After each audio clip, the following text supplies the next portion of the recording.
Almost 10-12 घंटे हो गए हैं। तो भाई आज के एपिसोड में हम लोग काफ़ी सारे मैचेस के बारे में बात करने वाले हैं। और मैंने भाई सपने में भी नहीं सोचा था कि मैनचेस्टर यूनाइटेड जिस तरीके से जीतेगी, गलीच मना हराम बॉल, उसी तरीके से बार्सिलोना भी जीतने वाली है। अब ऑफ कोर्स तुम इससे पहले कि यहाँ पर मेरे को गाली देने लग जाओ कि मैं बार्सिलोना और मैनचेस्टर यूनाइटेड के गेम स्टाइल को कंपेयर कर रहा हूँ, यहाँ पर सिर्फ one off spin off match की बात हो रही है।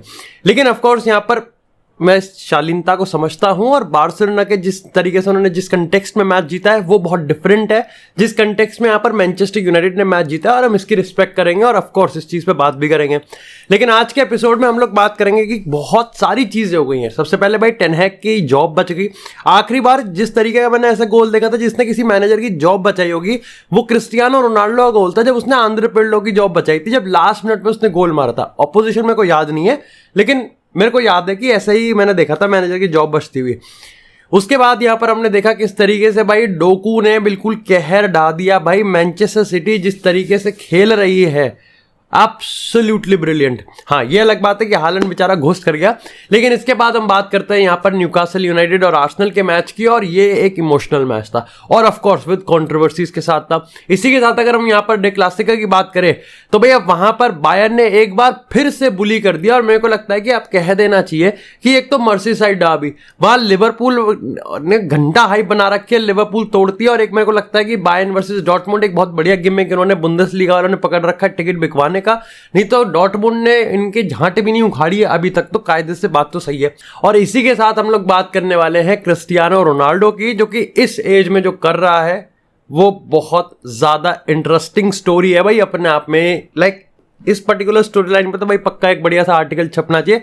अब पता वही चीज है कि यार लाइक वो मेन स्ट्रीम मीडिया से हटके वो सऊदी वाले चला गया ना, तो बहुत मुश्किल होता है। खैर, सबसे पहले बात करते हैं पर मैनचेस्टर यूनाइटेड की। गलीच गेम से हमको क्या छुटकारा मिला? नहीं, गान मराओ छोले खाओ, सीधी वाली बात थी। वही फुटबॉल हमको देखने को मिला जो फुटबॉल से यहां पर एरिक टेन हैग की जॉब खतरे में है। हाँ, कह सकते हो कि हमने बहुत एक्सपेक्ट करा था कि यहां पर जिस तरीके से न्यूकासल यूनाइटेड से आ रहे, मैनचेस्टर डर्बी में आ रहे, एक इमोशनल यहां पर रिटर्न हमको देखने को मिल सकता है।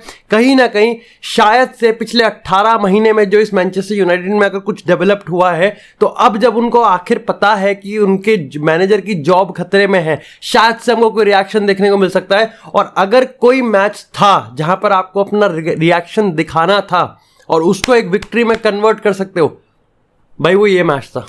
क्योंकि फुलम की अगर हम बात करें तो फुलम यार कोई एक ऐसी टीम नहीं है, और मैं बताऊं क्योंकि फुलम कोई ऐसी टीम है ही नहीं जो कि यहां पर आपको पेल दे, आपको पनिश कर दे। इसलिए मेरे को लगता है मैनचेस्टर यूनाइटेड मैच जीत गई, क्योंकि जितने भी टीम्स ने अभी तक यूनाइटेड की धी पीटी है, बस फुलम क्योंकि उस सारे ही कैटेगरी में बिल्कुल नील बटा सन्नाटा है, इसलिए यूनाइटेड वहां पर बच गई। क्योंकि अपार्ट फ्रॉम दैट आप ब्रूनो चिल्लाते रहो, लेकिन ब्रूनो का गेम भी बहुत ही ज्यादा पुअर था। अब अगर गेम की शुरुआत की ही बात करें तो पहले ही 10 मिनट में यहां पर हमको ऑफसाइड का एक नया रूल देखने को मिल गया। मेरे को नहीं पता है क्या रूल है, कैसा रूल है, कैसा हिसाब है, किस हिसाब से यहां पर किया गया है, लेकिन बस ठीक है। आई थिंक यहाँ पर हमने पहले भी देखा है इस चीज़ को ऑफसाइड होते हुए, तो मैं ज़्यादा यहाँ पर किलसूंगा नहीं, ज़्यादा यहाँ पर रोऊंगा नहीं, क्योंकि वो सीन को ऑब्स्ट्रक्ट कर रहा है, वो प्ले को ऑब्स्ट्रक्ट कर रहा है, तो शायद से भाई इन्होंने ऐसे दिए हुए हैं। बट खैर डिबेटेबल है, आगे बढ़ते हैं। गेम की अगर हम बात करें, कंट्रोल यहाँ पर भी नहीं था। बहुत एंड पे मेरे को लग रहा था कि मैनचेस्टर यूनाइटेड जब भी 1-2 खेलने की कोशिश करती है ज़्यादा बेटर होता है। हमारे पास इसमें मार्कस राशफोर्ड नहीं था, हमारे पास इसमें कासेमीरो नहीं था, हमारे पास इसमें अमराबात नहीं था, तो ऑफकोर्स यहाँ पर गार्नाचो खेल रहा था और इधर एंटनी खेल रहा था। और एंटनी के तो चूतड़ों पे इतनी तेज रैपट मारने का मन करता है, क्योंकि देखो दो चीज़ें हैं। देखो, पहली बात तो ये है कि एंटनी काम नहीं कर रहा और काम नहीं करेगा। दूसरी चीज है कि इस बात पे तो टेन हैग के सर पे टपली बजाने का मन करता है, क्योंकि टेन हैग ने इतना बड़ा पैसा ग्लेजर्स की मैनचेस्टर यूनाइटेड से निकलवाया है, 100 million for like Antony. Manchester United का फैन बेस कुछ करे ना करे, इस चीज के लिए माफ कभी नहीं कर सकता, क्योंकि जब भी एरिक टेन हैग ने अपने प्रूवन प्लेयर्स को लेके आया है, यूनाइटेड के फैन बेस ने आंख बंद करके यहां पर कहा है कि ठीक है भाई, तेरे को आमराबाद चाहिए तू आमराबाद ले, तेरे को लिसांद्रो चाहिए तू लिसांद्रो ले, तेरे को यहां पर मलासिया चाहिए तू मलासिया ले, तेरे को एंटनी चाहिए तू एंटनी ले, तेरे को वान द बीक को नहीं खिलाना 17 साल तक तू मत खिला। लेकिन अगर एंटनी इस तरीके की परफॉर्मेंस दिखा रहा है विदाउट गेटिंग सब्स्टिट्यूटेड और मैनेजर उसको पब्लिकली बैक कर रहा है, इमोशनली ठीक लगता है, टेक्निकली चूतिया कट रहा है हमारा। देखो सीधी सी बात है, यहां पर एंटनी काम नहीं कर सकता। दूसरी चीज, वरान आज फिर नहीं खेला, दो कारण हो सकते हैं। या तो ऐसा है कि इल बीमार है, लेकिन वरान को जिस तरीके से उसने मैनचेस्टर डर्बी में कह दिया कि मेरे टैक्टिकल डिसीजन थे, आज फिर नहीं खिलाया, 91 मिनट पे लिया है। देखो अगर यहां पर कोई फॉल आउट हुआ है तो मैं टेन हैग की धी पीट दूंगा, क्योंकि इस पॉइंट ऑफ टाइम पे फिर यहां पर वरान एक मात्र ऐसा प्लेयर होगा जो कि इस पूरे टीम में सबसे ज्यादा प्रोफेशनल मैं कह सकता हूं, अपार्ट फ्रॉम कासिमिरो और अपार्ट फ्रॉम मैं ब्रूनो की बात करूं। लेकिन वरान मेंटालिटी वाइज सबसे इलीट आता है इस टीम में, क्यों नहीं खिला रहा मेरे को नहीं समझ में आता। Same goes for mason mount का प्रोपागेंडा, आपने बिल्कुल ही दरवाजे पे खटखटा के ग्लेजर्स की कि भैया मुझे प्लेयर चाहिए, मेरे को इसके प्लेयर के साथ एक पर्टिकुलर टाइप ऑफ फुटबॉल खेलना है। अब जब वो आ गया तो आपको फिगर आउट हो रहा है कि नहीं, मतलब तुम सोचो कि जिस मिडफील्ड को रिप्लेस करने के लिए हम अपनी नई मिडफील्ड खरीदी है, आज हमको ये लगता है कि हमारी नई मिडफील्ड उस पुरानी मिडफील्ड को रिप्लेस नहीं कर सकती। ऐसा कैसे हो सकता है यार? ये मतलब हमने जो लगभग 200 मिलियन खर्च करे, 100-150 मिलियन हमने खर्च करे पुरानी मिडफील्ड को रिलीज, आज वो ही मिडफील्ड टेन हैग को रेस्क्यू करवा रही है। ये किस तरीके की ट्रांसफर है, ये किस तरीके की फिलॉसफी, किस तरीके का गेम हम खेल रहे हैं, मेरे को समझ में नहीं आ रहा। दूसरी चीज, आज का गेम गलीच था। अगर ऐसा ही गेम खेलते रहे तो डेफिनेटली अगले बार यहां पर हार जाएंगे। अच्छी चीज ये है कि 3 पॉइंट हमारे पास है, हम प्रीमियर लीग टेबल पे धीरे धीरे प्रोग्रेस कर रहे हैं। एरिक टेन हैग को टाइम मिल गया, जॉब अभी खतरे से बाहर दिख रही है। और मैंने तुमको एपिसोड में बताया था कि सर जिम रैटक्लिफ के जब तक वो ऑफिशियल नहीं होता उससे पहले कोई बड़ा डिसीजन नहीं होगा। एक कैरेक्टर देखने को मिला था, नहीं देखने को मिला, तो मैं पर्टिकुलरली यहां पर खुश नहीं हूं उस परफॉर्मेंस से, और शायद से किसी को होना भी नहीं चाहिए, क्योंकि एरिक टेन हैग चीजों को सुलझाने की जगह बहुत ज्यादा उलझा रहा है और फिर सोचता है कि यार कोई सुलझाने वाला है ही नहीं, क्योंकि उलझा तो तू ही रहा है मेरे भाई। खैर, इसी के साथ यार बात करते हैं अब यहां पर थोड़ी सी आर्सेनल वर्सेस न्यूकासल यूनाइटेड की, और ये दिल जीत लिया इस मैच ने। इस मैच में इमोशंस थे, इस मैच में टेनासिटी थी, इस मैच में कहीं ना कहीं एक कंसिस्टेंट थी, एक परसेप्शन था कि चैंपियंस कैसे खेलते हैं। क्योंकि आप देखो यहां पर एंड टू एंड स्टफ था, कौन सी टीम पहले थकेगी, पहले घुटने टेकेगी, वो हारेगी। और असल में यहां पर मैं कह सकता हूं कि दोनों टीम में से किसी ने भी घुटने टेकने से मना कर दिया था। यस, न्यूकासल ने गोल स्कोर किया, उसके बाद उन्होंने यहां पर बैक सीट पे बैठ गए, उन्होंने हराम बॉल खेलना स्टार्ट किया, क्योंकि उनको पता है गेम स्टेट क्या होते हैं। उनको पता है कि ठीक है न्यूकासल यूनाइटेड है, एडी ओवे का गेम स्टाइल है, लेकिन वो बेवकूफ नहीं है कि आर्सेनल के अगेंस्ट एक इतना इंपॉर्टेंट गेम, एक इतना इंपॉर्टेंट गोल स्कोर करके वो यहां पर अपनी वो दिखाए कि हाँ नहीं हम तो इसी फिलॉसफी से खेलते हैं, हम रिजिड है, हम तो दूसरा गोल भी मारेंगे। 3 पॉइंट मैटर करते हैं इस उसमें। अब यही टीम अगर न्यूकासल यूनाइटेड के अगेंस्ट यहां पर बर्नमथ या लूटन टाउन होती तो वो थोड़ी बैठते। लेकिन गेम की स्टार्टिंग की बात करें, मेरे को लगता है कि ये गेम ही प्रेस का था। This was a battle of presses, और उसमें भी मिडफील्ड सबसे इंपॉर्टेंट था, क्योंकि जो टीम प्रेस कंसिस्टेंटली और कलेक्टिवली ज्यादा अच्छा करेगी वो ज्यादा बेटर खेल जाएगी।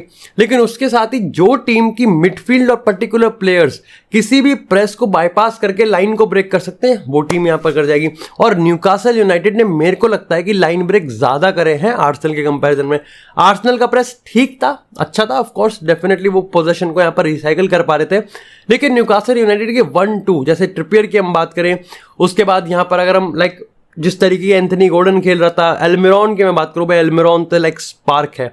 उसके साथ लॉन्ग स्टाफ की बात करें, अगर हम बैक से शार की बात करें, ये मजा आ जाता है। अगर सेकंड हाफ की बात करें, लिवरामेंटो ने तो भाई अगर यूनाइटेड के अगेंस्ट भी बहुत बढ़िया खेला था और मार्टिनेली के अगेंस्ट भी बढ़िया डिफेंड करा। सोचो ट्रिपियर को वहां से हटा के यहाँ कर दिया।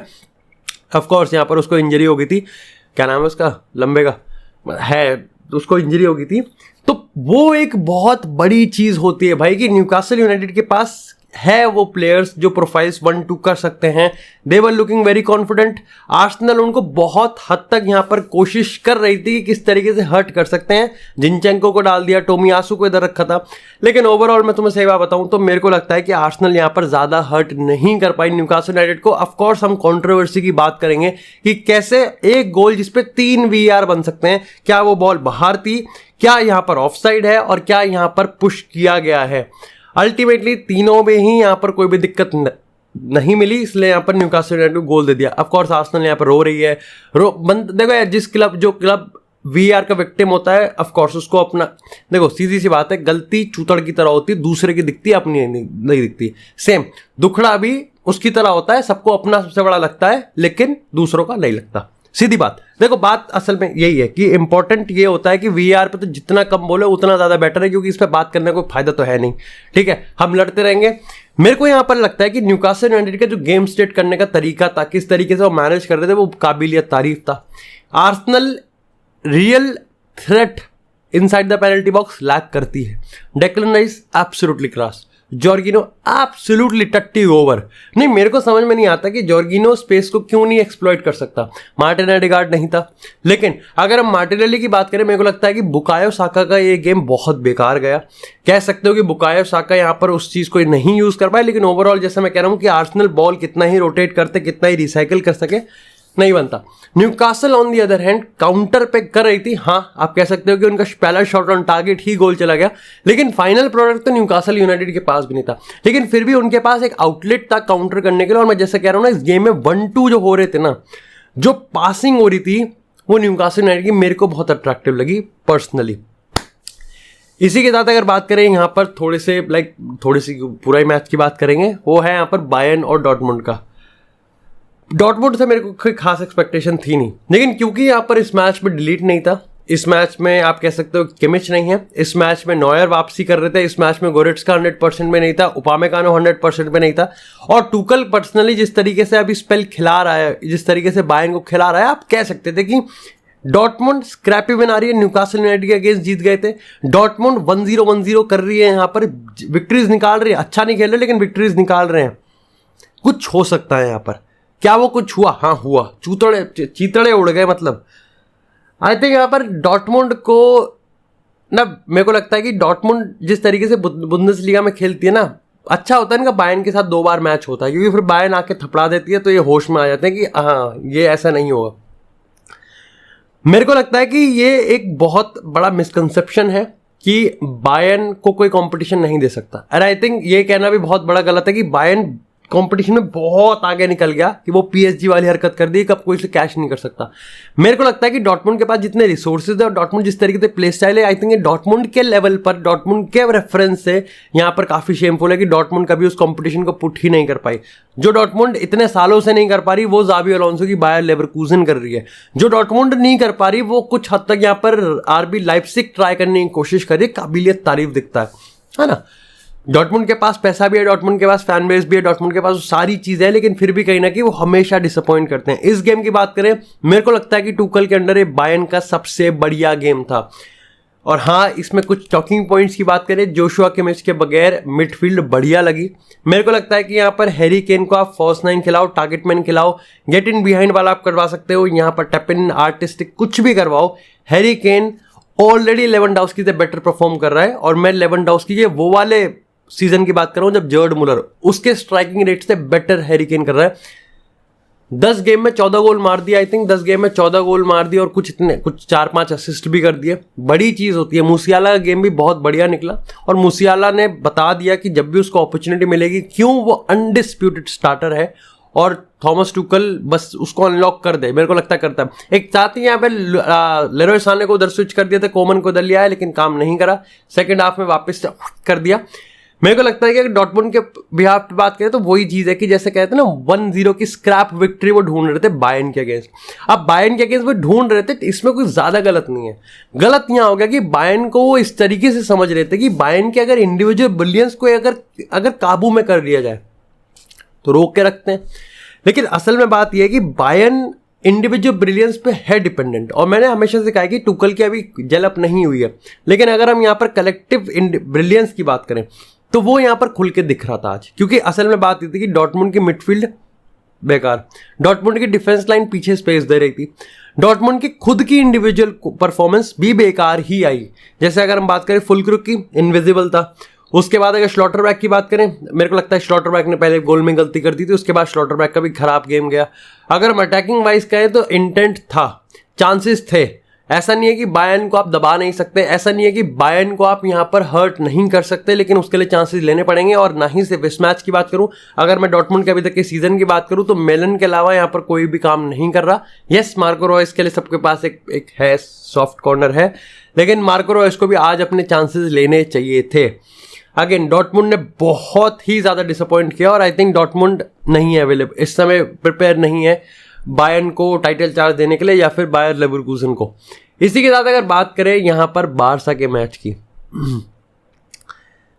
मेरे को लगता है कि ये सबसे अनडिजर्विंग विक्ट्री होगी, लेकिन विक्ट्री तो विक्ट्री है, लेकिन खराब गेम पे। सबसे पहले गेम की बात कर लेते हैं, फिर बात करते हैं कि इस विक्ट्री का कितने मायने और क्यों इंपॉर्टेंट है और क्या पॉजिटिव हम निकाल सकते हैं। हम तो नहीं निकालेंगे, तुम ही निकालोगे। देखो, अगर गेम की परफॉर्मेंस की बात करें तो मेरे को लगता है कि यहाँ पर सिर्फ रियाल सोसिएडाड की तारीफ करनी बनती है, जिस तरीके। और मैं आपको बता दूं, रियाल सोसिएडाड के पिछले कुछ गेम्स की बात कर लो, इस मैनेजर के अंडर हमेशा से वो बार्सिलोना को ऐसे घेरते हैं, लेकिन ये होता है कि वो इस इंटेंसिटी को हमेशा से मैच नहीं कर सकते, वो कंसिस्टेंट नहीं रह सकते थ्रू आउट द 90 मिनट्स। आपने थोड़ा सा भी चांस दिया, बारसा को पेलना आता है तो वो पेल देती है। आज के गेम की बात करूं तो कंसिस्टेंटली वो यहाँ पर परफॉर्म कर रहे थे, डिस्पाइट की जावी टैक्टिकल सब्स्टिट्यूशन की बात करें या फिर इन गेम टैक्टिकल चेंज की बात करें, तो उससे भी निपटने में रियाल सोसिएडाड काम कर गई थी। चेंजेस थे यहाँ पर बार्सिलोना का, मेरे को लगता है कि उन चेंजेस ने चीज़ें और को और बद से बदतर कर दिया। देखो, सबसे पहले तो मेरे को लगता है कि लेवेंडोव्स्की जो ऑफर कर रहा है शायद से वो इलीट है एक दो चीज़ों में, लेकिन बाकी चीज़ों में वो काफ़ी ज़्यादा एवरेज है। फेरान टोरेस शायद से उतना इलीट नहीं होगा जितना इलीट यहाँ पर लेवेंडोव्स्की एक दो चीज़ों में, लेकिन वो बाकी सारी चीज़ों में बहुत अच्छा है, जिसमें वो एवरेज रह जाता है। बात असल में ये आती है कि बार्सिलोना का प्रेस की बात करें तो वो बेकार ही था और लेवेंडोव्स्की उसमें मदद नहीं कर रहा। लेकिन अगेन मैं कहूँगा कि आज यहाँ पर गुंडोगन का गेम भी बहुत बेकार गया। पहला हाफ तो लिटरली शॉकर था और आप समझ सकते हो कि पेड्री फिट भी नहीं था, लेकिन फिर भी पेड्री को डालना पड़ा, क्योंकि पूरी की पूरी बारसा को अगर कोई कैरी कर सकता था उस पर्टिकुलर मोमेंट पे तो वो पेड्री था। देखो, मैं कहूंगा कि सही बात बताऊं तो कायदे की बात तो ये थी कि पेड्री के आने के बाद भी कोई ज़्यादा चीज़ चेंज नहीं हुई, क्योंकि मैंने जैसा कहा कि टैक्टिकल सब्स्टिट्यूशन की बात करें तो रियाल सोसिएडाड कुछ भी गलत नहीं कर रही थी। यस, बारसा को चांसेस मिल रहे थे, लेकिन वही चीज़ होती है ना, जब आप 1-2 ज़्यादा करते हो, जब आप शॉर्ट पासेस ज़्यादा खेलते हो और वो भी इतनी तेज, तो उसमें जब भी चांस मिलता है तो ऑफकोर्स बारसा के पास यार पेस है, बाल्डे है।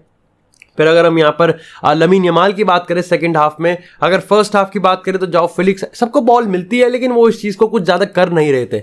ऐसा कुछ मेरे को लगा नहीं कि वो ज़्यादा थ्रेट कर रहे हैं। एक दो चांसेस उन्होंने यहाँ पे लिए थे। यस, गावी का वो शॉट गोल हो जाना चाहिए था, काफ़ी डिसअपॉइंट हुआ। अगेन गावी ने येलो कार्ड पकड़ लिया, पता नहीं क्यों। इसके साथ ही यहाँ पर एक पेनल्टी शॉट बारसा की थी, तो दूसरी पेनल्टी शॉट भैया यहाँ पर रियाल सोसिएडाड की थी, और सोसिएडाड वाली तो मेरे को लगता है कि दे भी देनी चाहिए थी। कुंडे का पैर आ ही गया था, बट अगेन वीआर है तो रेफरी हम तो होते नहीं है भाई। देखो, रेफरी का जो डिसीजन था वो हो गया। खैर, अगर हम बात करें यहाँ पर आप पॉजिटिव्स की, देखो पॉजिटिव सबसे बड़ा मेरे को लगता है कि यहाँ पर अभी भी आप देखो कि किस तरीके से टर स्टेगन, आप कह सकते हो कि यहाँ पर एल क्लासिको के बाद टर स्टेगन की काफ़ी खिल्ली उड़ाई जाए। मैंने तब भी कहा था कि टर स्टेगन मतलब एक गलती, या फिर गलती भी क्या कहूँ, एक डिसेंट परफॉर्मेंस उस पर इतनी लाइक ली जा रही है उसकी, भूल गए। अब टर स्टेगन सिंगल हैंडेडली बचा रहा था और यहाँ पर बचा रहा था। उसके अलावा मेरे को लगता है कि यहाँ पर डिफेंस लाइन तो प्राउड करने वाली बात है बारसा के लिए। रियाल सोसिएडाड सब कर पा रही थी, everything they were doing, like हर चीज़ पूरी बारसा को नचा रखा था, और पर्टिकुलरली लाइक इंडिविजुअली डिफेंडर्स को भी नचा रखा था। कूबो की बात करूँ, तोड़ रहा था, उधर भी एक प्लेयर था वो भी तोड़ रहा था। लेकिन कलेक्टिव यूनिट में मेरे को लगता है कि पूरा डिफेंस बहुत बढ़िया खेला। मतलब मेरे को लगता है कि फाइनल प्रोडक्ट रियाल सोसिएडाड ना खुद ढूंढ पाई, और अगर ढूंढ के कुछ सवाल पूछ भी रही थी तो बारसा की डिफेंस के पास उसका जवाब था।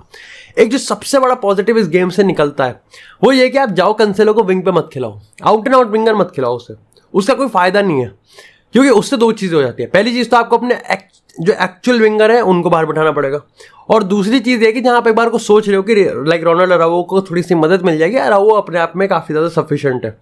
लेकिन उससे प्रॉब्लम ये हो रही है कि जाओ कैंसेलो कुछ ऐसा कुछ ऑफर कर नहीं रहा विंग पे, out and out 1v1 winger पे, उसे इन्वर्ट करवाओ। मिडफील्ड में जिस तरीके से खेल रहा था वो ज़्यादा अच्छा रहता है। ऑफकोर्स इसके पीछे जो फिलॉसफी है वो ये है कि भाई वो ऑफेंसिव माइंडेड प्लेयर है, तो वो यहाँ पर हमको थोड़ा सा मिडफील्ड में नंबर भी दे देगा, लेकिन आज तो उसको बिल्कुल ही विंग पे चिपका के रखा, जिसने बिल्कुल भी काम नहीं करा। मेरे को लगता है कि इस मैच की जो सबसे बड़ी खासियत है वो ये है कि जो चैंपियंस टीम्स होती हैं वो ऐसी गेम जीतती हैं। अगर वो अपना सबसे गंदा गेम खेल रहे हैं तब भी उनके पास एक दो ऐसे प्लेयर होने चाहिए जो कि तोड़ दें, जो कि गेम जिता दें, जो कि आपको 3 पॉइंट उठा दें। और ये मैच उस तरीके का प्रॉपर एग्जाम्पल था कि आपको गेम उठाना आना चाहिए, और यहाँ पर उठा दिया। आप कहते रहो गलीच, आप कहते रहो हराम बॉल, आप कहते रहो शिटाउजरी, आप कहते रहो यहाँ पर कुछ भी फर्क नहीं पड़ता, क्योंकि ये वो गेम्स होते हैं जहाँ पर एक्चुअली में मेंटालिटी दिखती है। जहां पर आगे जाके जब कभी टाइटल रेस बहुत माइन्यूट डिटेल्स पे आके टिकेगी ना, तो उसमें ये मैच याद आएगा कि गलीच गेम खेला था लेकिन वहां भी 3 पॉइंट उठा दिया। आप करते रहो, हम ऑफकोर्स बुरा फील होता है रियल सोसिएडाड के लिए कि एक छोटी सी गलती और यहाँ पर वो ऑफसाइड ऑनसाइड के कुछ मिलीमीटर्स कुछ सेंटीमीटर्स से हम यहाँ पर रह गए, नहीं तो हम भी यहाँ पर 1 पॉइंट ले आते हैं। और आपको लगता है कि यहाँ पर 3 पॉइंट तो रियल सोसिएडाड को ले जाने थे, लेकिन लेके बारसा चली गई। टाइटल रेसेस जो टीम्स चैंपियनशिप्स के लिए लड़ती है, ऑफकोर्स यहाँ पर जावी गएगा कि ये बहुत बेकार गेम है, अनएक्सेप्टेबल गेम है, गलीच गेम है, कभी नहीं खेलना चाहिए, खेल ही नहीं सकता, तोड़ दूंगा मैं इनकी टांगे आज। लेकिन जावी को भी पता है कि मेंटालिटी के लिए, मोराल के लिए और टीम के आगे के फ्यूचर के लिए ये विक्ट्री बहुत इंपॉर्टेंट होती हैं। यही मेरे को आर्सेनल से भी लग रहा था। अगर आर्सेनल न्यूकासल के अगेंस्ट ड्रॉ कर देती तो पता चल जाता, और आर्सेनल ने बहुत बार प्रूव भी करा ये चीज़ कि वो कर सकते हैं। लेकिन वही है, न्यूकासल यूनाइटेड ने अपने डिफेंस को टाइट रखा है, and if it is not tight it is not right. खैर, इसी के साथ यार बात करते हैं अब थोड़ी सी क्रिस्टियानो रोनाल्डो की। तो भाई अगेन अल नसर का यहाँ पर खलीज के साथ मैच था और क्रिस्टियानो रोनाल्डो ने असिस्ट भी करा और गोल भी करा, और गोल करा एक स्क्रीमर टैप इन मार के।